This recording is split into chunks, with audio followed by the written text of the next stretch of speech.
What's up, everybody? I'm back with another reaction video. You know, I wasn't sure I was going to do another one after that first one, but again, too many people have been like, dude, you're a bass singer, people know you, you should be reacting to bass singer stuff. So here I am, reacting to Geoff Castellucci's Far Over the Misty Mountains Cold low bass singer cover. I'm but a normal bass, he's a low bass, as we'll see. Few things, I now have merchandise. This is my official logo, so here's the hat. You can buy sweatshirts, coffee mugs, you can buy sweatpants, you can buy tank tops, you can buy a lot of cool stuff, so go check it out. The people who have bought stuff so far absolutely love what they've got. 5-star reviews all across the board. And let's see, other housekeeping. It might seem weird that I'm reacting to Geoff like it's my first time hearing. I will say that although I've seen a lot of his stuff, I have not seen all of his stuff. I have not seen all of Voice Play stuff.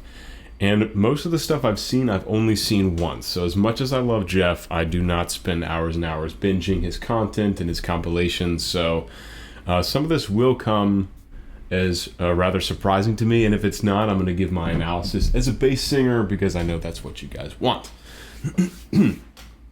So, I mean, without further ado, let's jump in and do this thing. I'm excited. I did watch the premiere, but you know, can't remember all the details. Only watched it once, so let's do this thing. All right, Geoff, impress me. Here we go.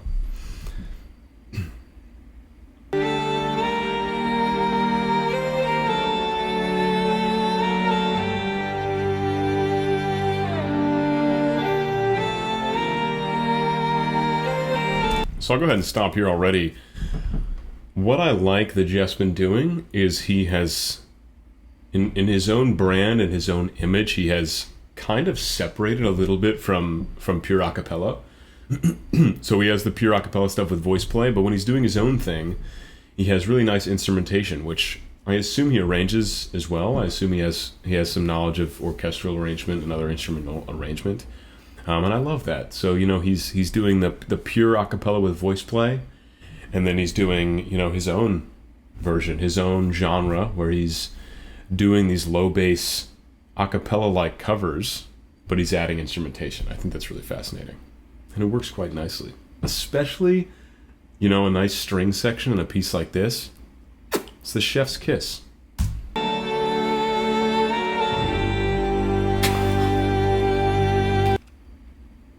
What does he say? What's he singing this in?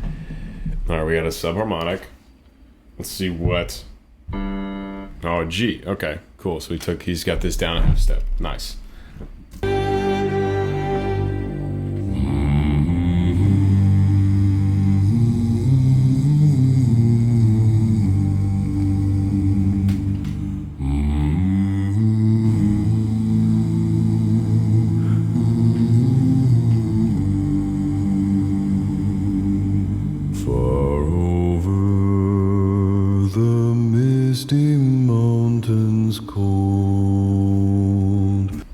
You know, I like that intro a lot. It's pretty standard as far as the texture and the harmonies are concerned. He added some lower stuff in there, but it all blends really nicely. Something Geoff does when he sings, you'll see in this first line, I'll go back, it's minimal effort. I mean, even to the point where his mouth is barely moving. This is something you often want to strive for as a singer, to maximize efficiency.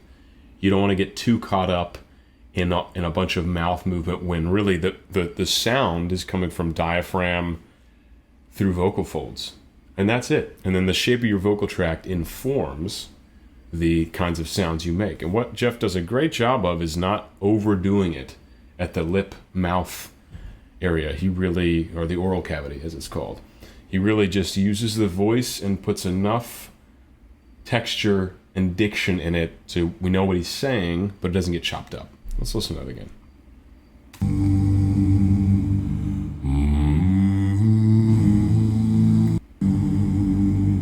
Far over the misty mountains cold, to dungeons deep caverns old, we must away and break of day to find our long forgotten gold. Naturally, you got to put the G1 subharmonic in there, and this time as the solo line, not just as the fabric of the piece. Yeah, this is really good. I like a lot of Geoff's stuff. I like a lot of what he does. Something I'm not the biggest fan of, truth be told, is when he overdarkens a little bit in his lower range. On the phoneme 2 here. It sounds like he pulls the tongue back a little bit to overdarken. I know he's a huge fan of Thurl Ravenscroft, who has naturally one of the darkest, warmest, roundest voices out there. And I mean, if I had to guess, I'm guessing when he gets in his low range, either because he's listened so much or because he admires the sound so much, he mimics it a little bit. And range-wise, Geoff, I think, is even lower than Thurl, which is crazy. But as far as timbre-wise, Thurl's got a darker timbre. So I think Geoff brings a little too much into that occasionally in his low range, but he's phenomenal. I mean, the guy's phenomenal. He's the best. Let's keep going. The pines were roaring on the height. The wind was moaning. Oh wow, I had not heard this before in a cover of this piece, and that bit of drive. That adds so much. I mean, then you feel like we're marching, like we're going through the mountains now. I mean, you feel like you're in the dwarf crew in Lord of the Rings or the Hobbit, just trudging through there. You know what I mean? Oh, I love that. Great touch, Geoff. In the night, the fire was red.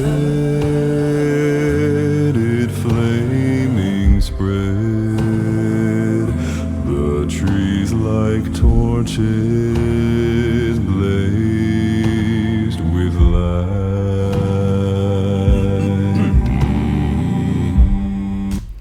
I love this arrangement. This is so much more creative than what I've heard people do on this piece. He has these moments where certain parts will cut out while others continue and hold the suspension is what that's called when you hold a note that's not in the triad of the chord. It's called a suspension, and he's got a lot of those here where he'll hold one and then he'll resolve it. I love that. That adds so much suspense to the music. I mean, it has that name for a reason. And I also loved how he comes in with the like high. I don't know if he's up in falsetto. We can fact check that. But up in his higher range, he comes in with a lighter, breathy harmony. He comes in there. And we're only in verse 2. I mean, we got a ways to go in this piece. I have a feeling, and from what I remember from the premiere, that it really does build verse to verse to verse, and then comes back calm on the last one. And that is pretty standard practice. But this arrangement is sensational. Let's go back a little bit. It's like torches blazed with light.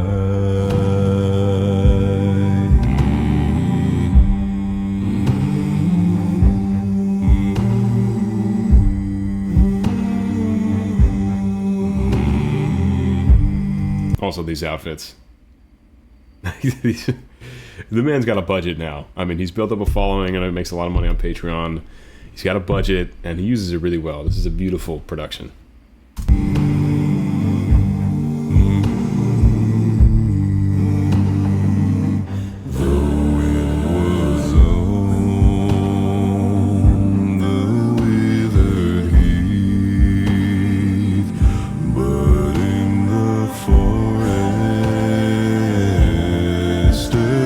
That's what I'm talking about. Ha, in the octave up. That's what he's doing. The one. You know what I mean? It's like he hits the chord and then these high harmonies come in and they fill it out. Beautiful, Geoff. their shadows lurk.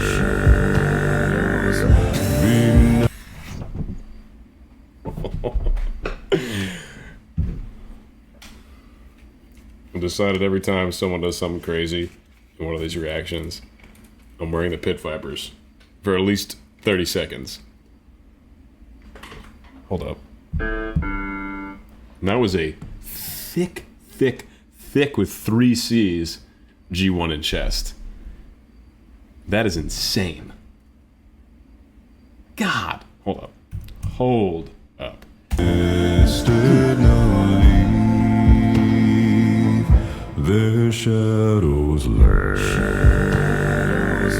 be night or day. Geoff, are you good? Did you have 4 liters of rum the night before you recorded this? That is absurd. All right. Thank you, Pit Vipers. I'm sure you'll come back at some point. Good God. One more time. That sounds so good. Their shadows lurk, be night or day, and dark things silent crept beneath.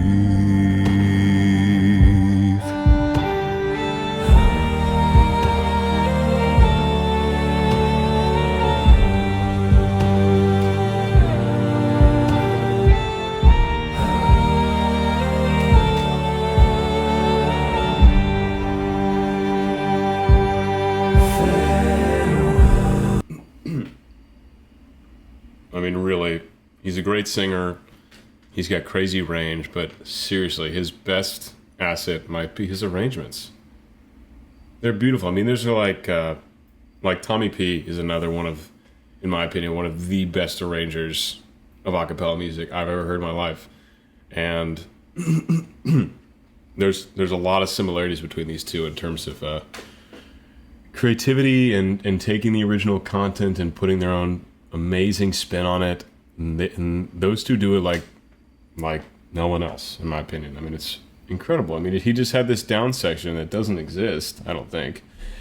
And it's just a beautiful arrangement. And now I can tell he's going to this last verse, and so far there's not even a bass solo. He says, "Oh, the famous bass song. How about we just remove the bass solo in part of it?" That's creative. That's thinking outside the box.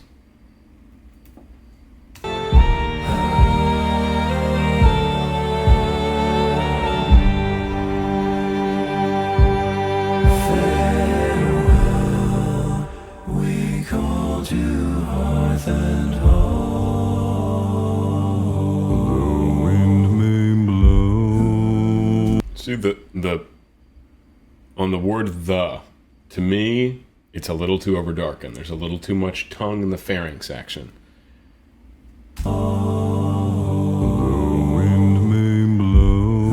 See what I mean? It's very subtle. It's very subtle. And rain may fall. We must away. Break of day. He has a lot of these first beat hits and then the chords come in. First beat hits and then the chords come in. Super creative. I love that. I have not heard that take on this piece.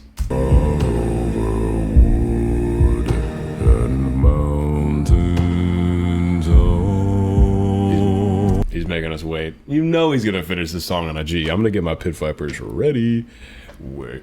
Get my Pit Vipers ready because we know it's coming. We must away. We must away. We ride before the break of day.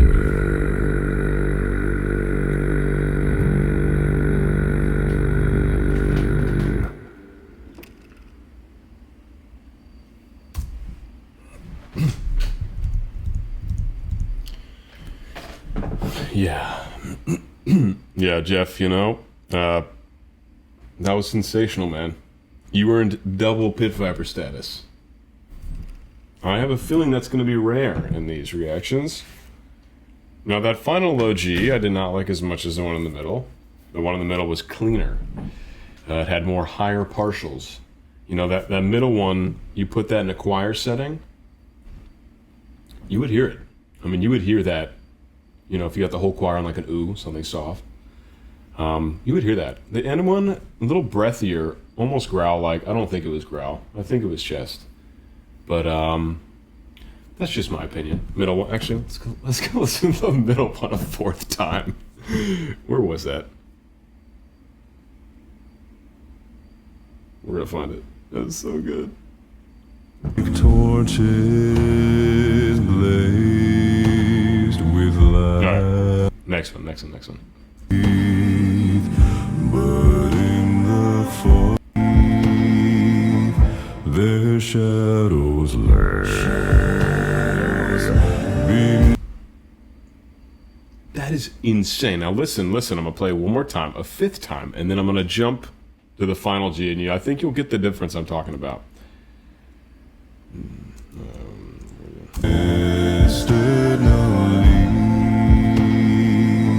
Their shadows lurk.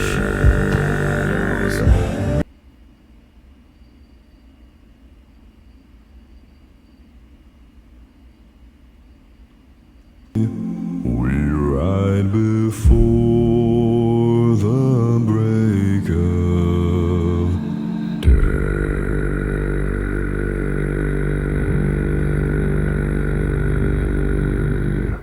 Maybe it is a growl. I mean, they're very different timbres. I mean, it sounds different enough to be intentional. You know what I mean? It doesn't sound like he flubbed one. This one sounds different. So, all you experts out there, I know a bunch of you guys who love identifying technique in the contra register. Let me know. Do you think it's a growl? Do you think it's chest? Is it a breathy chest? You know, is it like a... It almost sounds growl or like... Imagine if Avi, with his like very breathy, warm tone, like forced it a little bit. You know what I mean? Imagine if Avi forced a G1 instead of just like did his thing. We ride before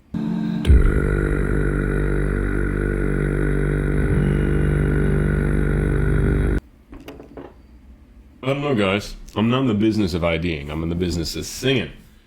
That was wonderful. I mean, so many wonderful things. I hope I highlighted enough of them. Double Pit Viper status for Geoff. And a beautiful arrangement. I mean, he's the best in the business. We love him for it. And yeah, that was absolutely sensational. I think I enjoyed it more the second time, actually. You know, because for the reaction, I'm really paying close attention to everything. Awesome. I'll see you guys next time, and thanks for joining. Peace.